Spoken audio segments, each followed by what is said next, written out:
Self-image is a science. There is the science of self-image. This is not the picture you see in the mirror. That's this picture. That's this one. Your self-image is what that interprets that. Your self-image is what's in your unconscious. It's the internal picture you have. That's why you can have, and I've dealt with people. I've dealt with people who, one young lady was super thin. I forget that what you call that when you're eating but you're throwing up, Anorexia? anorexic. Mhm. And it sounds very anorexic. But when she looked in the mirror and I would talk to her, I counseled with her. She had a therapist, Mhm. but I was talking to her. She did not see what we saw. Her picture in the mirror was one of a normal size. I mean, she was a normal, but in her mind, she saw someone super fat, super. And that's because she had been told at one point that she was fat. Mm. She was told that in the midst of 4 or 5 people so that they all laughed at her. And she was told that by her grandparent, who she looked up to, and her mom was in the room. They all laughed. Okay, so what I just explained to you was the three ways, was the three architects of the self image. Yeah. How self image is built. And self image is built in you. And the one we have now, unless we've worked on it, is inherited. It formed long before we did.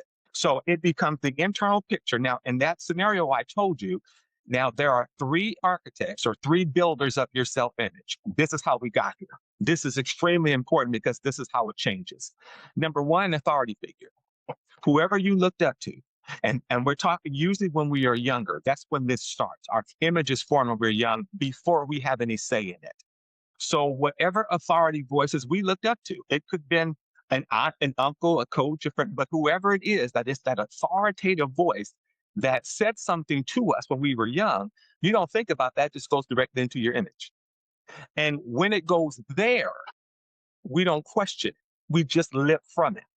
See what I'm saying? So now when it gets there so young and so deep, it's we don't she never even thought that that was the young lady I was talking to. She wasn't thinking there was anything wrong with her. Her mind was had already been fixed that she was fat. That authority figure told her she was fat, and they all left. So she could not see that in the picture. Now we were able to change it later. Her and her therapist was, but at that moment, authority figures. So when you're dealing with your own self-image, authority figures. Secondly, repetition. Mhm. What you hear all the time, and people, please get this. There's a difference between familiar and true. We hear things so many times that they move from familiar to true, but they may never ever been true. Just familiar, repetition, repetition. Not only what somebody said to us, but we said to ourselves. Repetition, repetition. This is a science.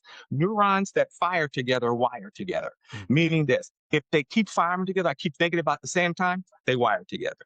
Now that it's a part of who I am. Yeah. You've heard it a number of times. Lastly, emotional intensity. She was in a room with all of her authority figures, and they were all laughing at her. That emotional, it locked it in because it wasn't emotional happening at the same time. Now, I just explained hers, and that was clear. All of us have a self image that we are operating from. Our self image is intact down to the letter. It is formed and it is continually being formed, but it is a picture and we operate from that picture, and it is largely subconscious. When things are said to us as a child, 3 and 4 and 5 years old, they just go into there and they just become something you live from. Mm. You're not thinking about them. These are just something that drives. Okay, so when you are being driven by something, you want to see what that is. Because here's the good news. Self image was formed. And this is the whole premise of my book, The Self Image Method, and why I do what I do.